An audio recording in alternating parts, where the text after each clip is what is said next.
io qui vedo una dispersione dell'intervento, intanto un problema di metodo anche sulle risorse finanziarie, qui bisognerebbe metterci, non per un problema tanto, per un problema di chiarezza, derivanti fondi da, capito? In modo tale che la gente dice sa dove le pigliamo, dove le mettiamo, dove le spostiamo, eccetera. Quindi questo è un problema di metodo, ma riguarda ragioniere in sostanza. No, io vedo qui una dispersione eccessiva di risorse in varie direzioni, tutte per cose necessarie, ma che potrebbero anche essere forse scaglionate in modo diverso.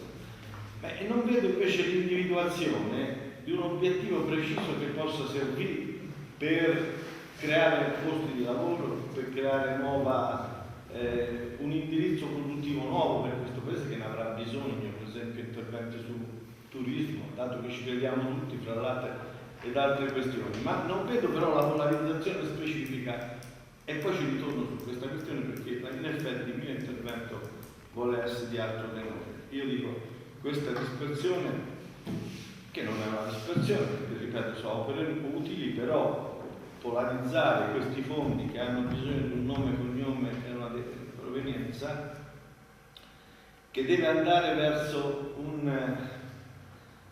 un indirizzo preciso per ampliare la base produttiva di questo paese, perché noi ormai si vive solo di pelletteria, le serre se non si cambia il registro lì sono fallimentari il prossimo anno, non so se sono fallite già quest'anno.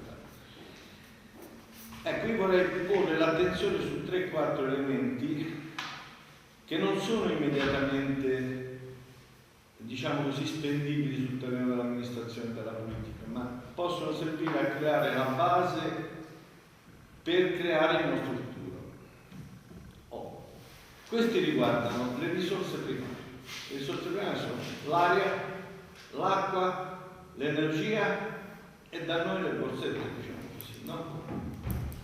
Sono questioni che alcune riguardano un terreno strettamente economico ed altre invece riguardano un terreno più di orientamento generale, ma che poi hanno una base economica e hanno la necessità di lottare, perché a noi ci portano via tutto e ci sembra anche di pigliare qualcosa perché ci danno 4 soldi di sulla geotermia, non sono 4 soldi di sessuale.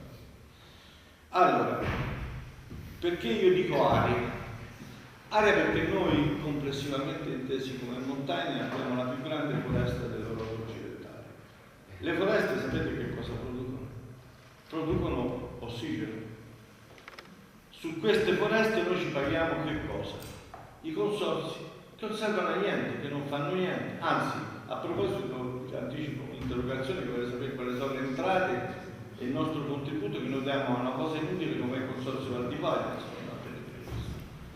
Allora, su questa enorme polmone che fa vivere l'Italia centrale insieme ad altre cose, noi dobbiamo qui avviare una politica perché chi ha queste proprietà, così come si danno montanti compensativi agli agricoltori che invece sono inquinanti a fin di bene, però sono sempre inquinanti, bisogna che lì si apra un ragionamento.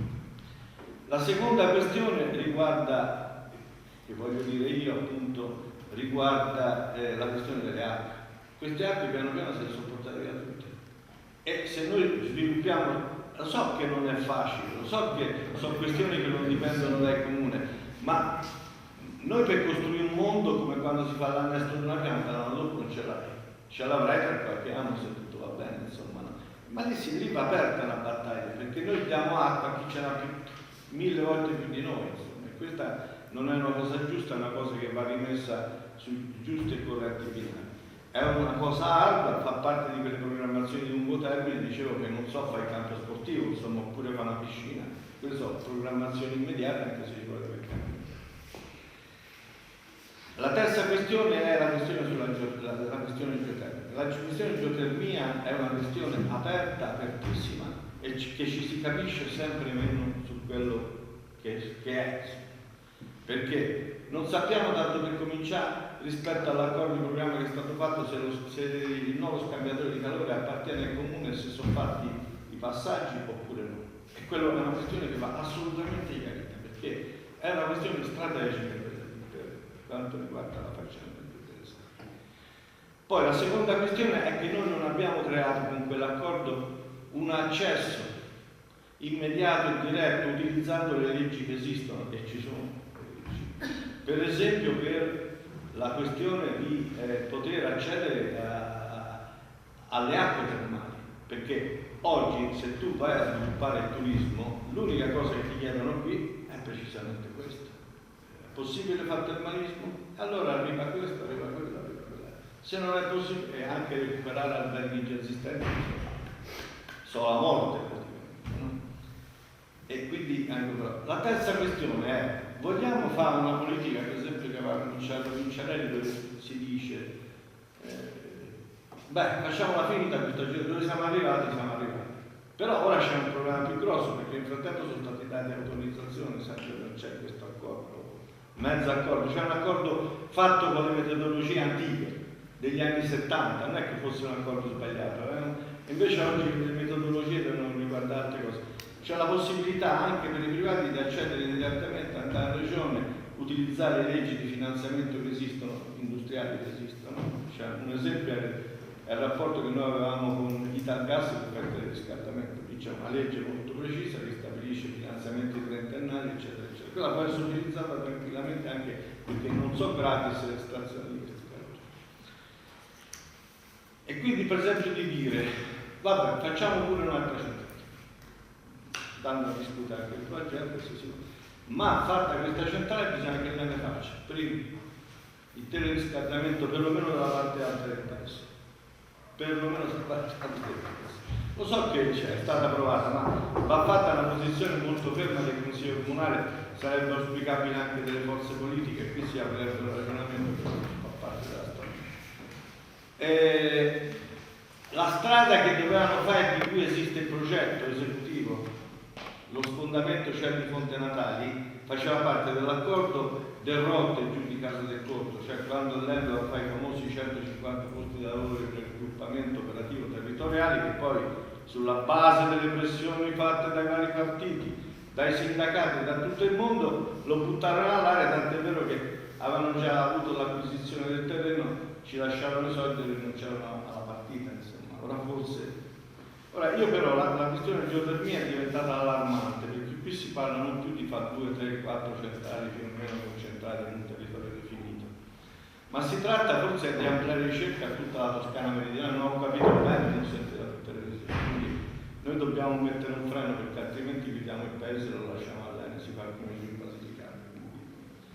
Su questa questione non si può scherzare. Sulla questione delle strade invece, se loro vogliono continuare bisogna che la facciano sta per terra, se lo mettano in testa, perché faceva parte di quell'accordo. Sì, ho capito, però guarda che il comune ha i poteri necessari. Penso la clessita anche dentro. Vabbè, per forza, perché se mettete tutte queste manovre, non ho fatto manco la... Io sono molto preciso negli interventi, io sono molto preciso e anche molto stringato. Mettiamo la clessita, io risulto meglio. Su questa questione dell'Enel vanno riprese tutte queste cose che sto dicendo, perché non si può dire così nella certezza. La questione invece, quell'altra questione che riguarda più gli aspetti, mi sono dimenticato a dire che 1300 ettari di proprietà dei comuni di Precastaniaio, là nella zona mineraria, hanno bisogno di interventi, ma non di interventi di taglio e di pura acquisizione, di rivalorizzazione del territorio in una logica agricola e agroforestale. Si parla di fare turismo e agriturismo, ci sono le possibilità, utilizzando per esempio i fondi della geotermia destinati in una parte, destinati soprattutto allo sviluppo occupazionale e all'individuazione di nuove prospettive, diciamo, di attività. L'altra questione è la pelletteria. La pelletteria bisogna per forza metterci le mani. Ora qui entriamo invece in un meccanismo di tipo diverso, cioè qui non siamo più di fronte alle risorse, sono risorse umane, risorse imprenditoriali, e su cui bisogna che per forza ci mettiamo in testa di fare gli aggiornamenti tecnologici necessari, facendo, si diceva qualche tempo fa, scuola, ma io non intendo scuola come scuola tradizionale, però andare a individuare anche tramite i fondi CEE fonti di innovazione e di nuova definizione, diciamo, degli indirizzi produttivi, che forse, se noi mettiamo in campo qualche cosa, i pellettieri ci daranno una mano a sviluppare questa cosa. Mi fermo perché ho sforato la clessidra. Luciano, tanto è un apprezzamento, un ringraziamento per quello che hai detto, un apprezzamento perché minoranza significa anche contribuire a quelle eccetera, e te ne do atto, ma te lo dico con tutta sincerità, te ne do atto perché sono temi importanti che tu hai affrontato, temi che dovranno essere oggetto, purtroppo non in una giornata come oggi, ma di approfondimenti, addirittura facendo convegni servono a poco, no? Ma facendo un tavolo di lavoro. Due cose di corsa. Devo dire che si sono costituite queste commissioni qui nel comune di Cartagnano, i quali questi temi che tu hai affrontato li stanno affrontando. E pochi mesi li stanno affrontando e ti devo dire con serietà. Cioè il gruppo geotermia, per esempio, che sta affrontando il problema della geotermia nei termini di cui tu stavi parlando, di cui anche l'amministrazione stava ragionando. Non è soltanto un SOS geotermia, è geotermia, perché ci sono fortunatamente componenti del gruppo che sono pro geotermia, contro geotermia o con la buona geotermia, però questo significa che più cervelli, più persone si stanno preoccupando di questa cosa di cui fino ad oggi si pensava soltanto a quella che era il provento della linea tecnica. Il comune di Biancastagnari su questa cosa si è mossa come amministrazione da un anno a questa parte. Le riunioni si stanno in questo momento concretizzando, ora l'ultima a Santa Fiora di ieri, ci siamo incontrati con Cosel più volte, abbiamo già dato il mandato, abbiamo fatto quel convegno di mattina, perché si fa di mattina, ma da lì è già stabilito qualcosa.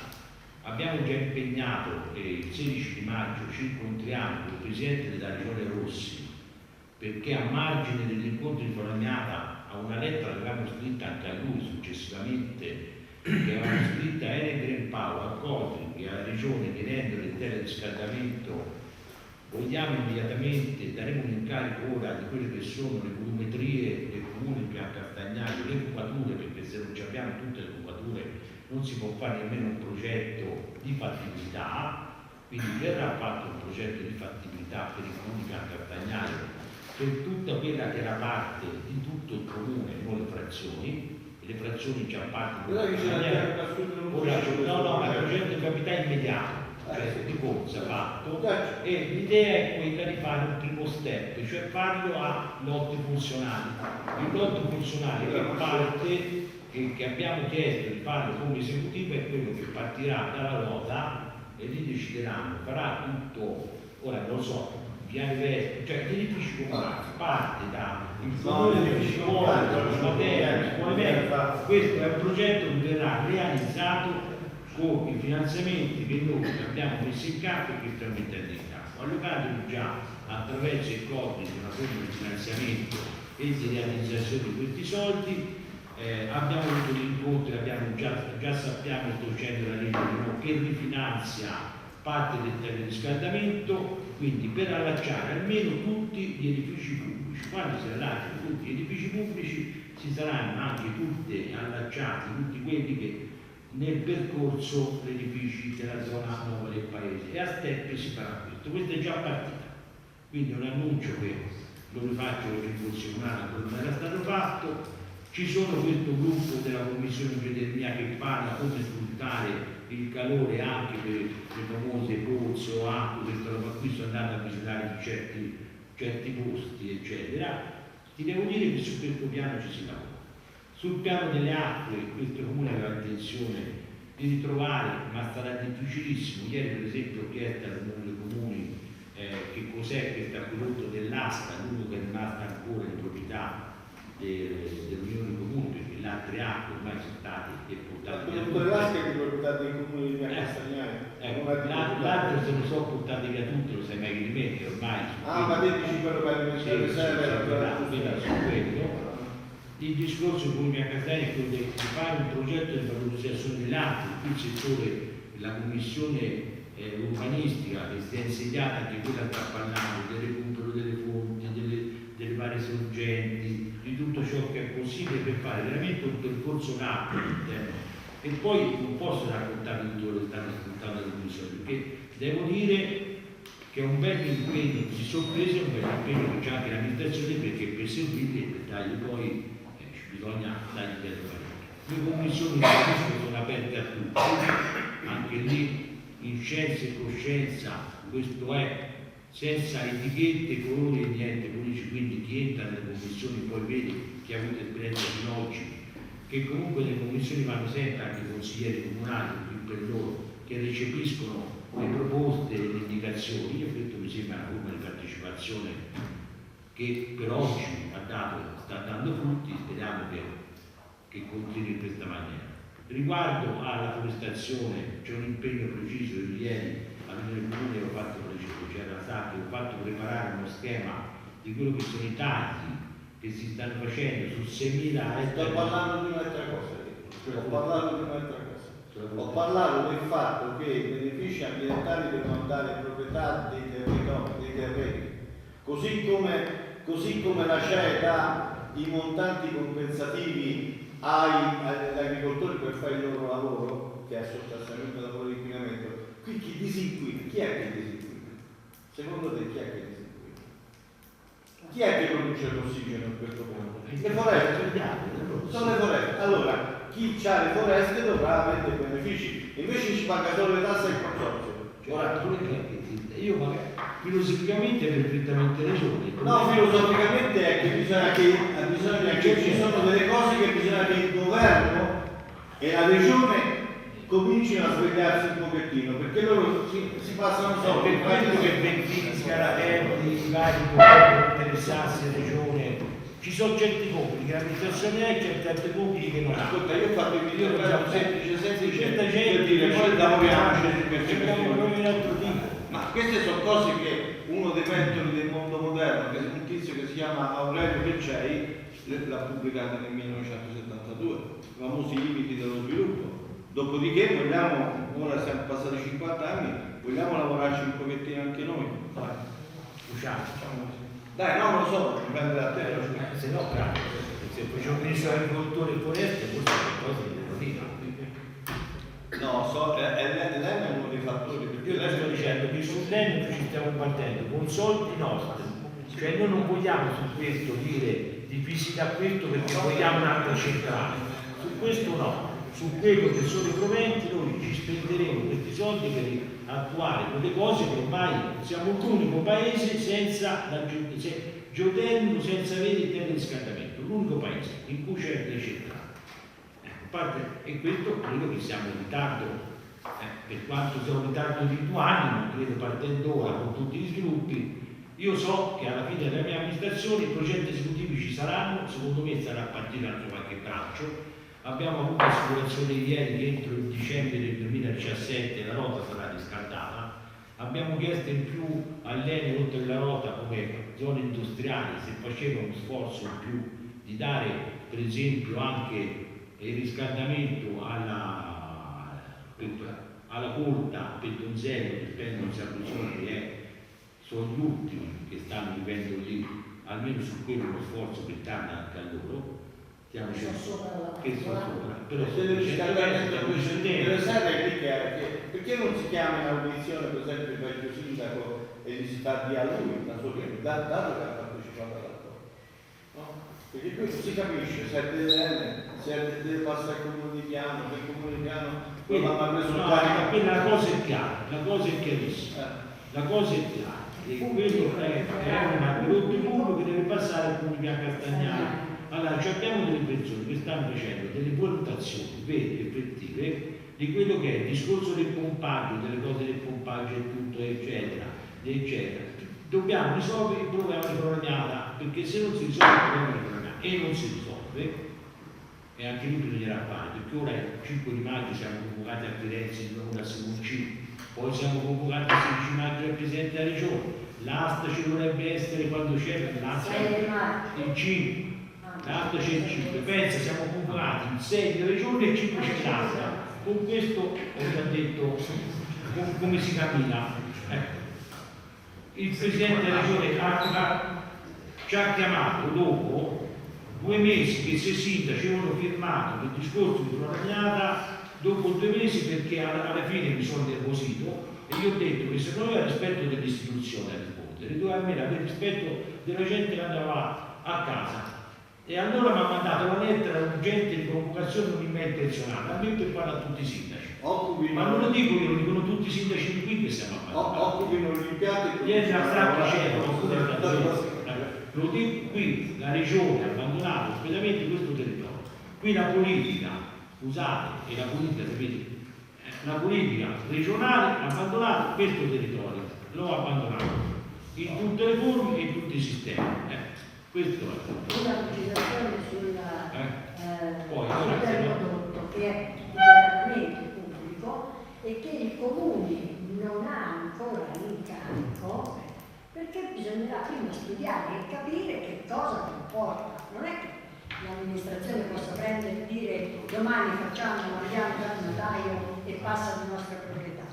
Dovrà passare di proprietà del comune quando l'amministrazione avrà chiari quali sono i costi, a chi venderla, a quanto venderlo questo vapore, perché dovrà essere utilizzato dalle aziende che ne faranno richiesta. Quindi se l'avesse preso, se per caso nel momento in cui è diventato pubblico l'amministrazione comunale l'avesse preso in carico, si troverebbe sul groppone tutto il debito del Flamiano, per esempio, e non avrebbe saputo nemmeno a quanto vendere l'Flamiano. Quindi finché non si sa tutto questo, che credo sia una cosa estremamente complessa, non conviene all'amministrazione comunale dire andiamo dal notaio e facciamolo di nostra esclusiva proprietà, perché poi che fa? Gestisce, sarà molto difficile, cerca un'azienda per gestirlo. Insomma, credo che tutto intorno a questo, Luciano, ci sia la necessità di uno studio tecnico e legale, non indifferente. Noi queste cose per periodi si sono già fatte e si sta già facendo. Però, insomma, non è che... Datti da fare, mi raccomando. Io sto da fare. Anzi, se tu vuoi venire a darci la mano, te l'ho sempre detto, c'è problema. Io manco a fare le cose mie là a casa, per cui ora so qui là per sbaglio e ormai porto la croce, consigliere anche te. La porto come la croce di Gesù Cristo ai Getsemani, come diceva la Luciano, fammi mettere la clessidra anche a me ora. Io credo che una cosa va detta assolutamente sulle commissioni, perché le commissioni si fanno delle commissioni esterne nel momento in cui si è detto di no alle commissioni consigliate. La spiego. Ho aperto anche i consigli comunali al pubblico, non vengono, allora mi apro in un'altra maniera. Cioè, io dico, se ci dobbiamo parlare tra di noi, è diminutivo. Se c'è il più, nel più ci sta anche il meno. Questo è il meno. Cioè fare le commissioni consigliari in cui parlo io con Veniere, con Anna Sacchi, Arezzini, con Piccini o con Ennio Rossi, siamo noi qui. Ma perché non aprirci agli altri? C'è tanta gente che in paese c'ha il know-how, c'ha la professionalità, c'ha le capacità, c'ha tutto. Più vengono meglio che è. E certo che è più difficile, è più dura. È anche più facile farle in casa nostra.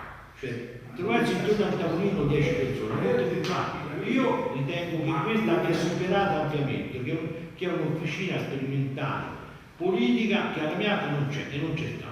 Io me ne faccio un vanto insieme alla mia amministrazione di averla aperta, un'officina aperta a tutti, aperta a tutti i consiglieri, di maggioranza, di minoranza, a tutta la popolazione. Sono delle commissioni costituite in cui uno liberamente partecipa, in cui liberamente si sceglie il proprio capogruppo e così è. Secondo me nel più ci sta meno. Perché devo fare le piccole cose?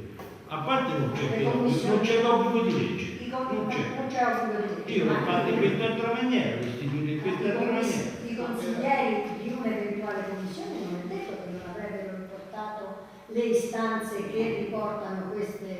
Perché avrebbero portato i consiglieri come singola persona. Io l'ho aperto anche di più. Ho detto i consiglieri partecipino alle commissioni e i consiglieri insieme alle commissioni pariteticamente, quindi con lo stesso diritto, con lo stesso dovere di tutti, che così siamo, uno conta per uno, non è uno che conta di più, uno conta per uno. Poi le decisioni le prende la Giunta. E poi le decisioni certo le prende la Giunta. E perché fate le commissioni consigliari? Perché non era allora. E quindi non cambia nulla, anzi è aperta. Insomma, i consiglieri Tant'è così, anche le commissioni, la chiarezza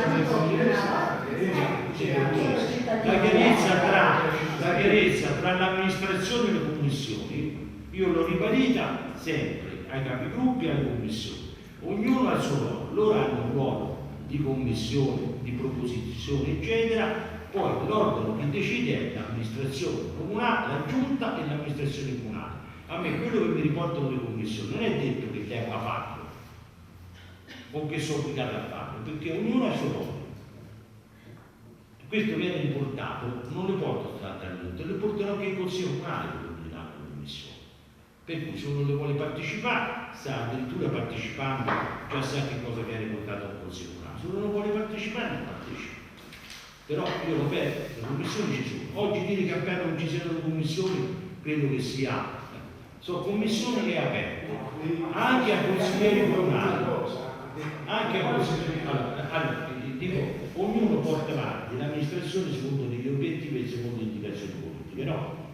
Questa amministrazione ha scelto politicamente di portare avanti questa amministrazione facendo tutto, non costituendo le commissioni consigliari, ma costituendo commissioni che siano del paese in cui anche i consiglieri comunali sono dentro.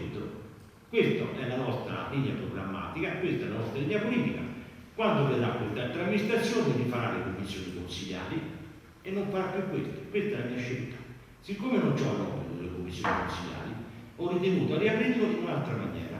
Questo è. Comunque noi riteniamo che queste prendete atto. commissioni consigliari sia offensivo nei confronti delle... Per me non è offensivo, per me dire ci riuniamo soltanto noi consiglieri comunali è offensivo nei confronti di una democrazia e di una popolazione, mi scusi.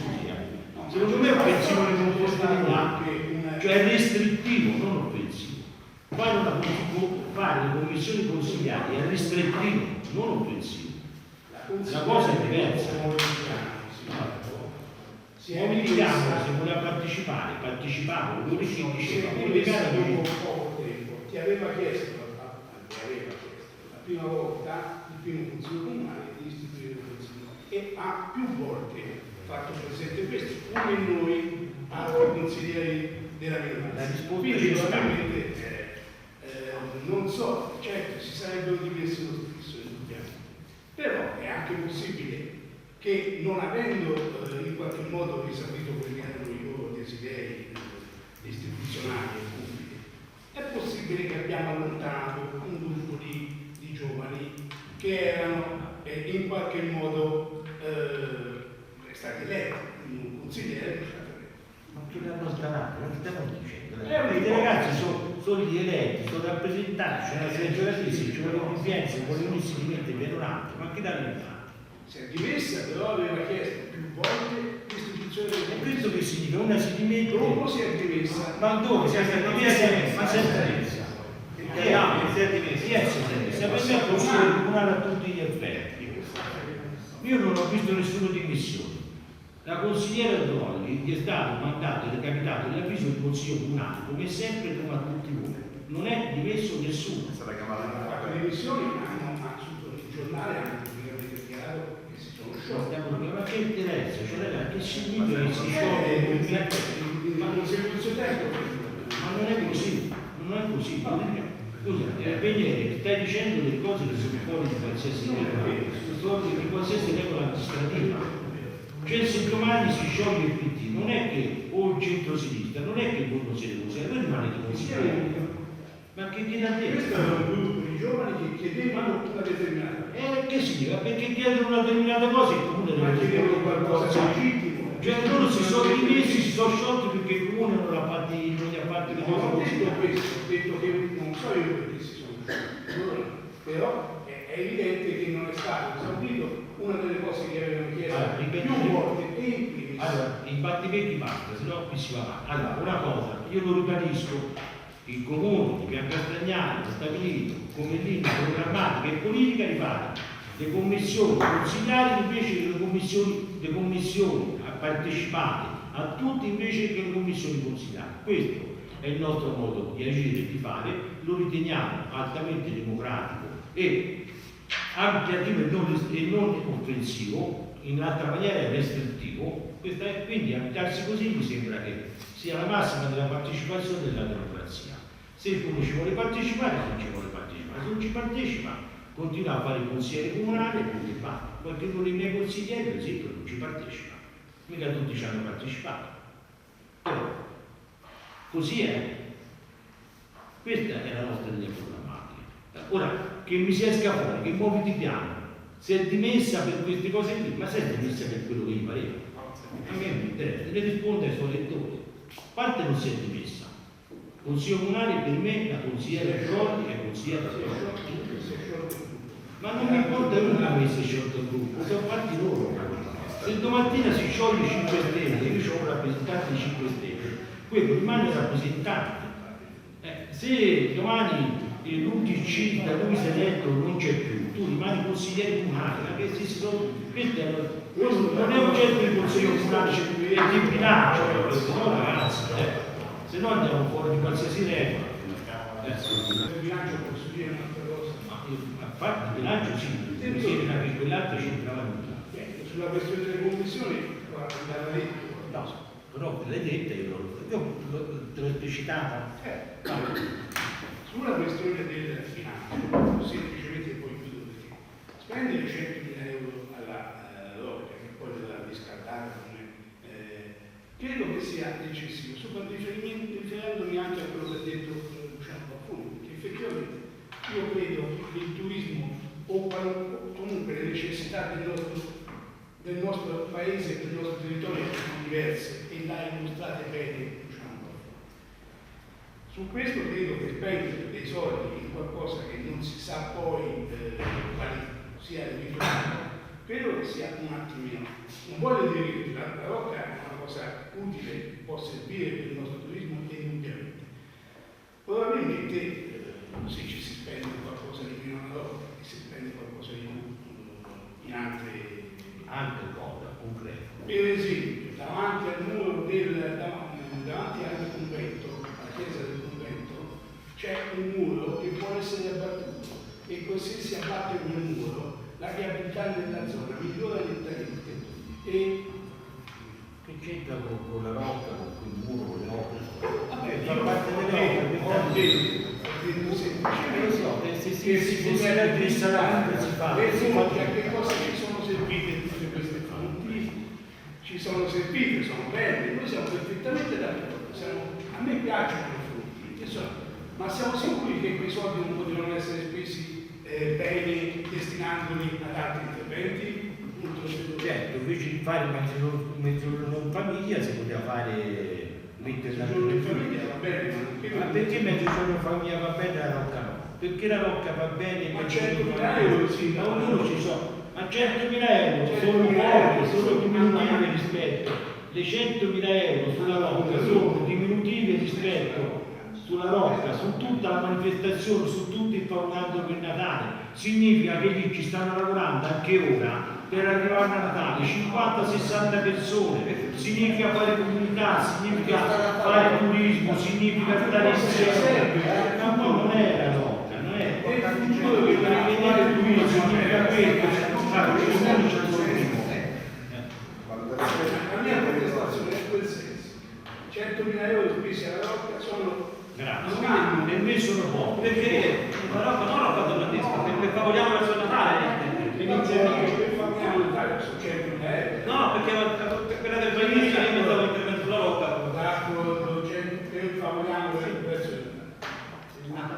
C'è l'abbattimento sì, ma tutti che io pensavo a quello se riferisse. Quelli sono già previsti i soldi e già sostanziali. Sono arrivati quei famosi soldi, questo famoso progetto, anche quello tanto deprezzato, eccetera, è servito per ottenere 25.000 euro dalla regione per l'abbattimento. Quel famoso progetto che tutti gli anni la regione fa un bando per l'abbattimento delle barriere fa un bando, ma se non c'è progetto sono cambiati. E non serve un progetto. L'abbattimento della barriera architettonica è quello che era già bilancio dello scorso anno, ma nel rendiconto dello stesso anno. Era un progetto che avevamo presentato, Ah, ha avuto una grande contestazione perché prevedeva tutto questo non ha ottenuto apprezzamenti, quindi quella parte per ora è stata accantonata e si farà solo quella riferita alla sistemazione. E la barriera che è prevista ora? L'abbattimento delle barriere 137.000 euro, e quello sono i progetti della scuola e l'ascensore alla scuola, l'ho visto. non è previsto, non è quest'anno. È per i prossimi anni. Sì, quello che è accantonato per trovare una soluzione di tipo diverso da quella impattante che non è stata apprezzata.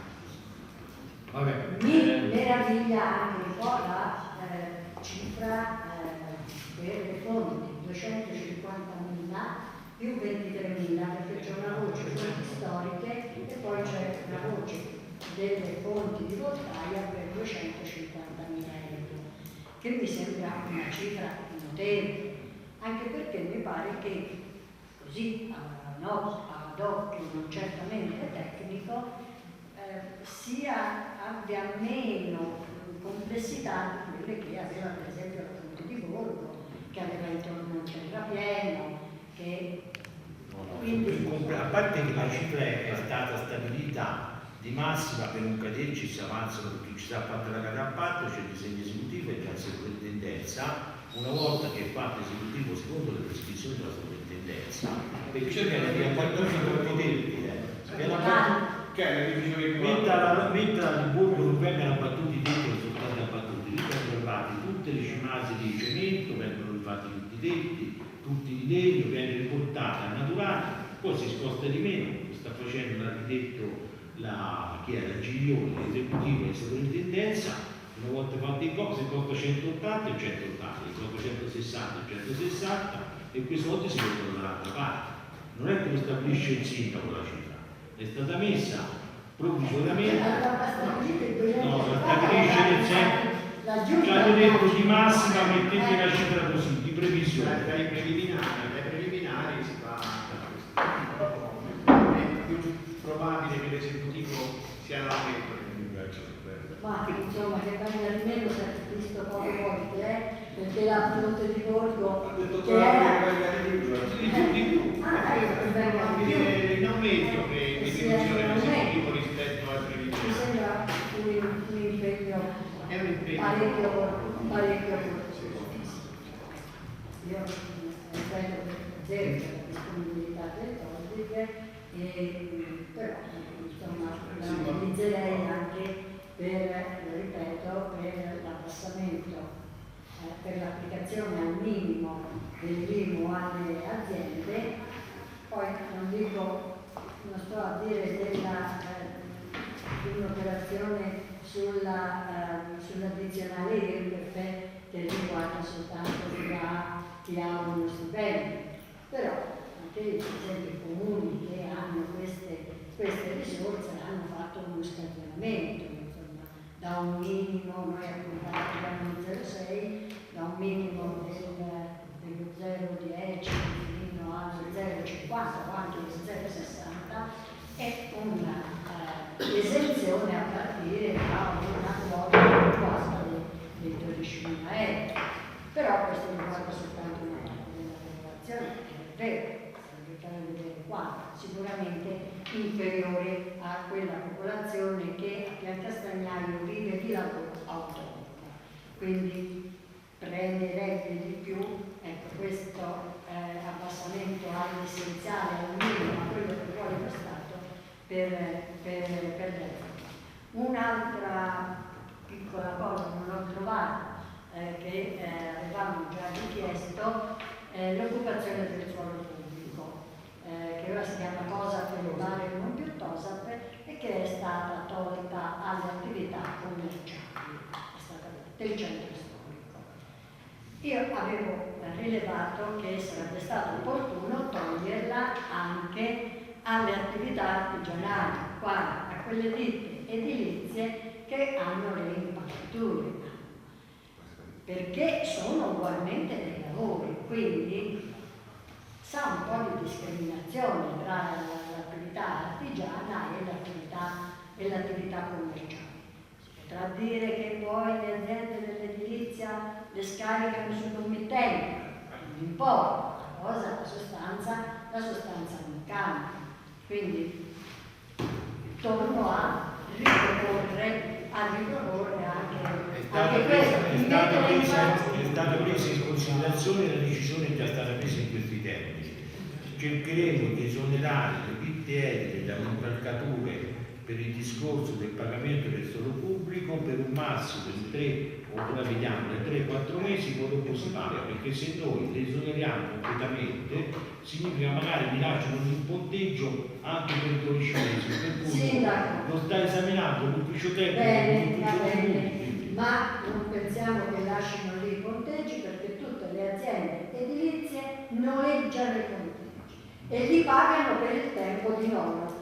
Vediamo tutti che c'è sempre un cartello con la ditta che noleggia i ponteggi. Le ditte non li tengono più, non hanno più interesse a quelle che a me che è stata detto, ma non è dato questa risposta. Io ho detto stiamo esaminando questa questione, non credo che io credo che le nostre ditte devono fare qualche altra cosa di più, devono cominciare a consociarci, fare delle cooperative, iscriversi alla SOA, tutti quelli che sono gli elementi, se no rischiano di non poter lavorare nemmeno per lavoro di lavoro. Questo dovrebbero fare le imprese. Rischiano perché se non ci sono poi gli elementi per cui possono partecipare, non possono partecipare.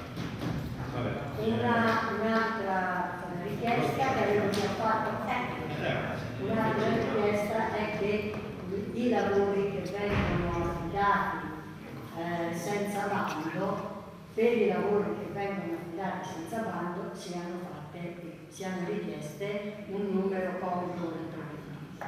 E questo a difesa dell'amministrazione. Non lo dico perché, per esempio, tra le ditte il sindaco dice ma così io ho dato, l'ho detto l'altra volta, che dopo che noi eravamo usciti, alle aziende del territorio. Benissimo, va dato alle aziende del territorio. Però, per esempio, di attività industriali a Castagnaio credo che ce ne siano perlomeno 7, 8, forse 10. Se c'è un confronto tra le ditte, intanto il confronto migliora sempre. Poi c'è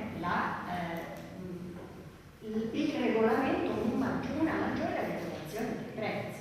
Il mercato lo fa la concorrenza. Quindi, a difesa dell'amministrazione, è convenienza dell'amministrazione avere più preventivi per i vari lavori. Ci sono 2 o 3, credo, aziende che fanno lavori di forestazione, di taglio, di giardinaggio, perché non metterle a conflitto? Fa bene a loro perché di fronte ad una differenza si capisce se si è nel giusto o meno, perché qualche volta le piccole aziende non hanno nemmeno la struttura commerciale, diciamo, per avere la certezza delle loro cose.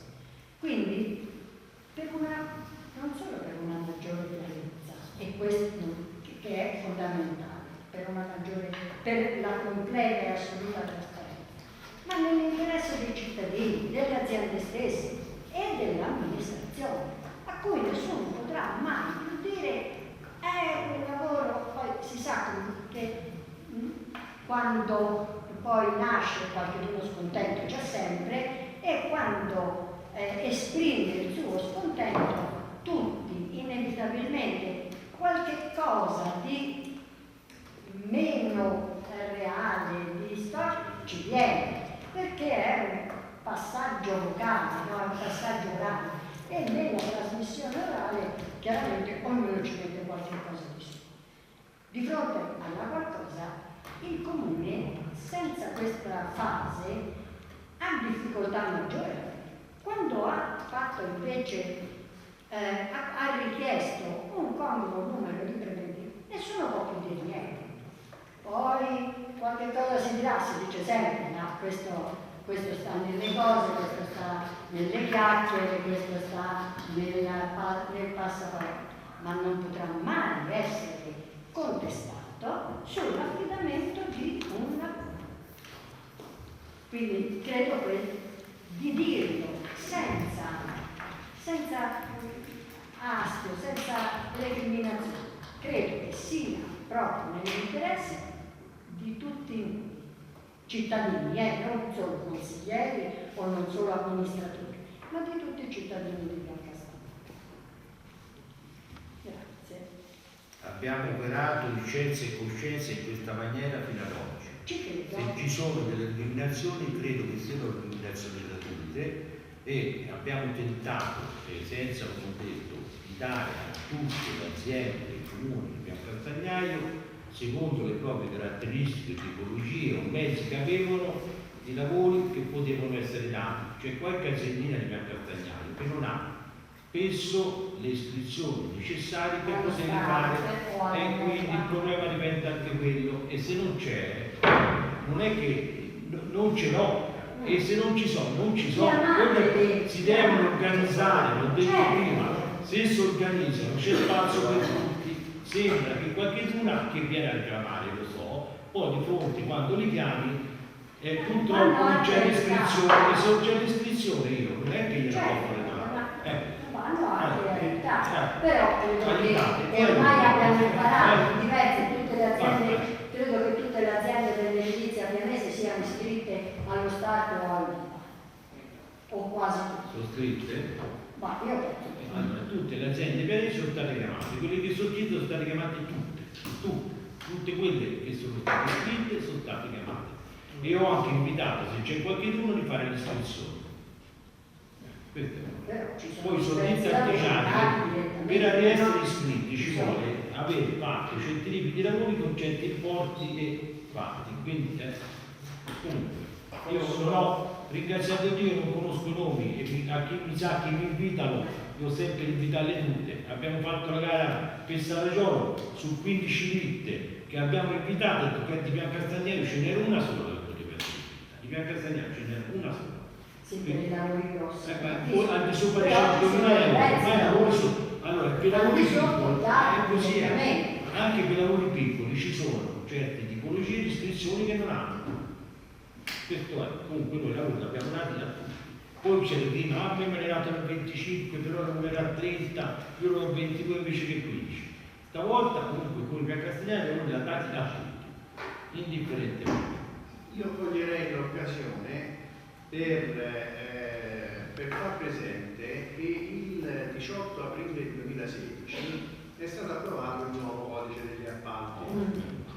Con l'approvazione di questo nuovo codice, per quanto riguarda la parte di progetti, c'è l'articolo 51 ci fa riflettere, nel senso che dice che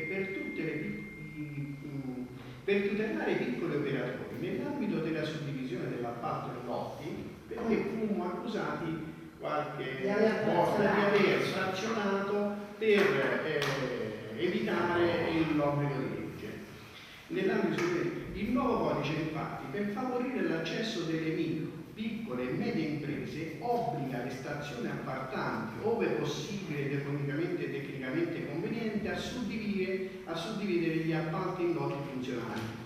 Le stazioni appaltanti dovranno spiegare le eccezioni, motivando esplicitamente la mancata suddivisione dell'appalto in lotti nel bando di gara o nella lettera di invito. Quindi si è capovolta completamente l'interpretazione. Quella che prima era una discrezionalità nella suddivisione dei progetti motivata perché si suddivideva, oggi c'è l'obbligo di esaminare la suddivisione e motivare il perché.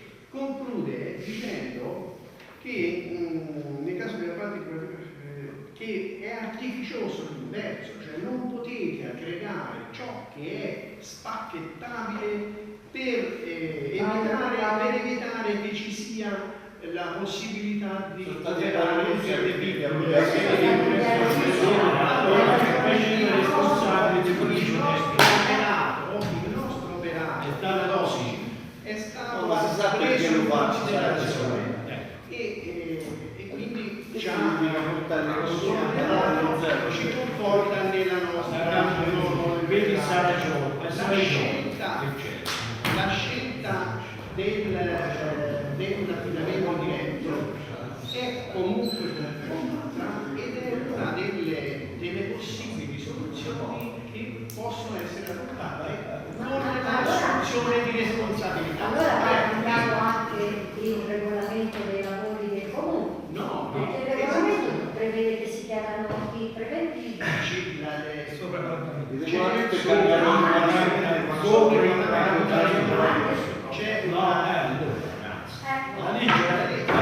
va di sopra dei regolamenti, no? Se il regolamento è più restrittivo rispetto alla legge, il regolamento è rapido.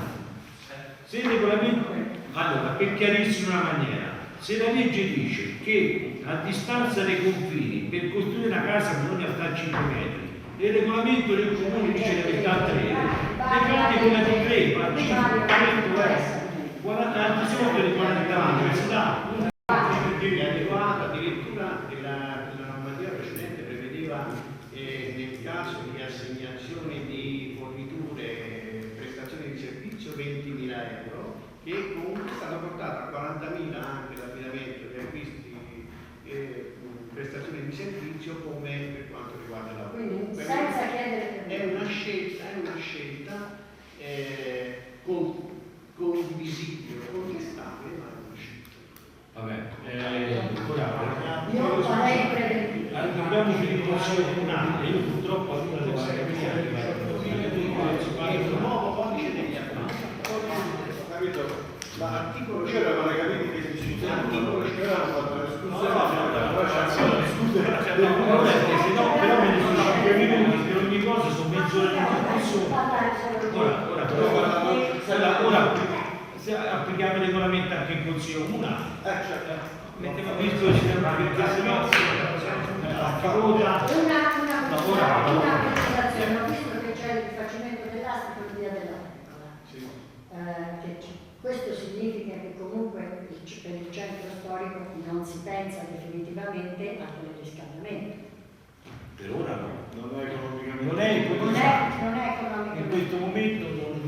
Ma Ma neanche ministro, tutti quelli che l'hanno vinto ci hanno consigliato 50.000. Per gli edifici pubblici non è economico. Perché tu porti fai delle distanze lunghissime Per carattere interno lo farà, mi posso fare tutto io oggi 23 anni.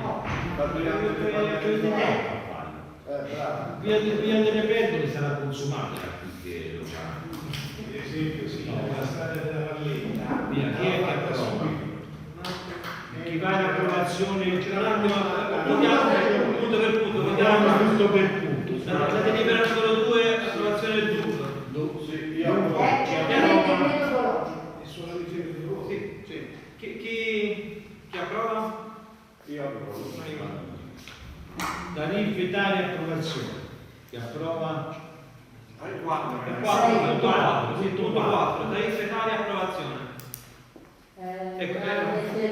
Non te firmata. Ci asteniamo.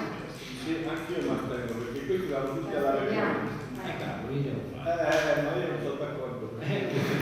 Se lo potete dire a me, Io sarei la prova per le regioni un astenuto. 3 astenuti. Ok, delibera numero 5. Aliquota e tassi, Questo va bene. Chi approva? Chi approva? Chi si astiene?